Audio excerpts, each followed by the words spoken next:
Hello class 10, welcome to our channel learn with basic. कैसे हैं आप लोग?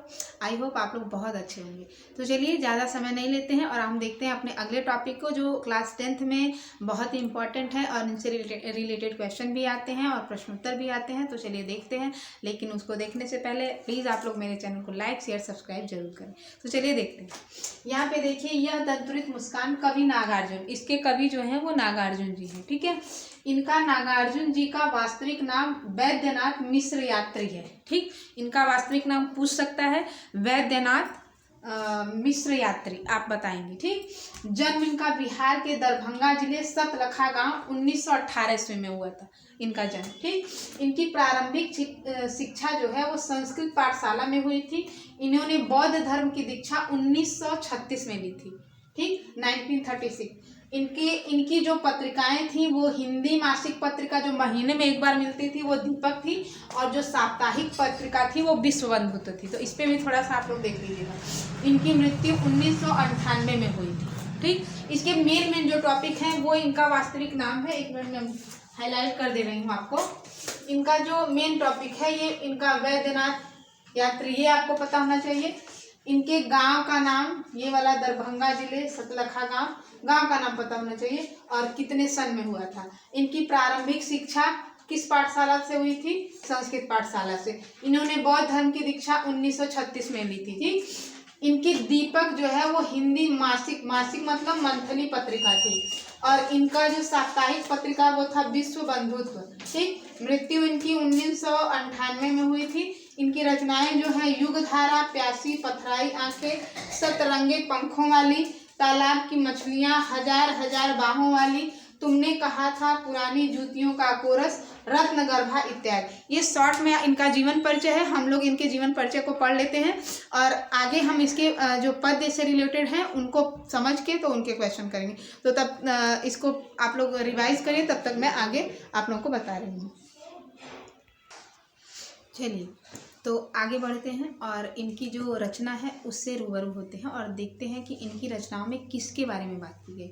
सबसे पहले इस कविता को पढ़ने से पहले तो आपको ये जानना जरूरी है कि यहाँ पे बात किसकी हो रही है। यहाँ पे उनकी बात हो रही है जो छोटे से, मासूम से, प्यारे से, क्यूट से हैं, बहुत सुंदर हैं, और उनके 2 ही दांत निकले हुए हैं। यानी एक छोटा सा बच्चा जिसके 2 दांत आगे के निकले हुए हैं, कवि उनके बारे में यहाँ पे बात कर रहे हैं। ठीक है, यहाँ पे हम समझते हैं कि कैसे बात कर रहे हैं। पहला देखिए, तुम्हारी यह दंतुरित मुस्कान। कवि यहाँ कह रहा है कि हे शिशु, हे बाबू, हे बच्चे, तुम्हारी यह दंतुरित मुस्कान मतलब 2 दांतों को निकालते हुए जो तुम मुस्कुराते हो ना, मृतकों में भी डाल देगी जान। वो मरे हुए यानी एकदम निर्जीव में भी जान डाल देगी। यानी कितना भी कोई दुखी क्यों ना हो, अगर तुम्हारे वो जो दो दांतों सा हम मुस्कुराता हुआ चेहरा सामने आ जाए ना, तो वो मतलब कितने भी निराश, कितने भी थके, कितने भी बीमार, कितने भी हमेशा दुखी रहने वाले लोग भी हों, उनके सामने भी अगर तुम खिलखिला के हंस दो ना, तो उनमें भी जान आ जाती है। तो ये तुम्हारी दंतुरित मुस्कान मतलब कि हे शिशु, यह तुम्हारी जो दंतुरित मुस्कान है वो मृतकों में भी जान डाल देती है। आगे देखिए, धूल धूसर तुम्हारे ये गात, अर्थात धूल से सने हुए तुम्हारे गात मतलब शरीर, यानी धूल में लपटाए हुए। यानी जो बच्चा है वो नीचे ज़मीन पे खेलता है, तो उसमें गांव में तो अक्सर ऐसा होता है, शहर में नहीं मिलता होगा, लेकिन गांव में देखने को मिलता है कि बच्चे धूल में लोटते पोटते खेलते रहते हैं। तो उसी तरह यहाँ कवि वही चीज़ें बता रहा है कि धूल धूसर तुम्हारे ये गात, धूल से सना हुआ तुम्हारा ये शरीर, छोड़कर तालाब मेरी झोपड़ी, यहाँ झोपड़ी है, में खिल रहे जलजात। मतलब मुझे लगता है कि जब तुम्हारा धूल से भरा वो शरीर है ना, तो ऐसा जैसे कीचड़ में कमल होता है, तो सेम यहाँ पे वो बता रहे हैं कि तुम्हारा जो शरीर है वो जब मतलब धूल में सना हुआ आता है, मतलब दिखता है, तो ऐसा लगता है ना कि तुम्हारा वो जो धूल से भरा हुआ जो तुम्हारा शरीर है वो इस प्रकार लगता है जैसे मेरी झोपड़ी में खिल रहे जलजात। जैसे मेरी झोपड़ी में क्या खिल रहा है? कमल का फूल। जलजात मतलब क्या होता है? कमल का फूल। मतलब ऐसा लगता है मानो कमल के फूल तालाब में नहीं खिलकर मेरी झोपड़ी में ही खिल रहे हैं, मतलब तुम्हारे वो धूल से भरे हुए शरीर को देखकर। फिर कहते हैं, परस पाकर तुम्हारा ही प्राण, पिघल कर जल बन गया होगा कठिन पाषाण। परस पाकर मतलब तुम्हारा ही, यानी कि ओ शिशु तुम ऐसे प्राणवान हो जिसको छू कर, मतलब जिसे देख कर या जिसको छू कर क्या होता है कि जो बच्चे होते हैं वो बहुत ही मासूम होते हैं, और उनका मासूमपन कैसा होता है कवि ये बताने का प्रयास कर रहा है, और उससे कितनी मतलब कितने लोगों को खुशी मिलती है। यानी कि अगर एक छोटे से बच्चे के साथ आप बैठे ना तो कभी आप बोर ही नहीं होंगे, मतलब इतना वो एंजॉय करेंगे। ऐसे ऐसे क्वेश्चन पूछते हैं कि मत पूछिए। तो कहते हैं ओ शिशु तुम ऐसे प्राणवान हो कि तुम्हें छूकर ये चट्टानें भी पिघल कर क्या बन गई हैं, जलधारा बन गई हैं। यानी परस पाकर तुम्हारा ही प्राण पिघल कर जल बन गया होगा कठिन पाषाण। यानी ए शिशु तुम ऐसे प्राणवान हो कि तुमको छू कर जो पहाड़ है ना बहुत कठोर है, वो भी एकदम जल की तरह बहने लगा होगा। यानी कितना भी कठोर इंसान हो, बच्चे के आगे वो उसकी अटखेलियों में उसकी जो मतलब जो परेशान करने वाली चीज़ें होती हैं उनको देख के वो बहुत ही एकदम नॉर्मल हो जाता है, बहुत ही उसको ये एहसास होता है कि जैसे बचपन फिर से लौट आया है। आगे देखिए,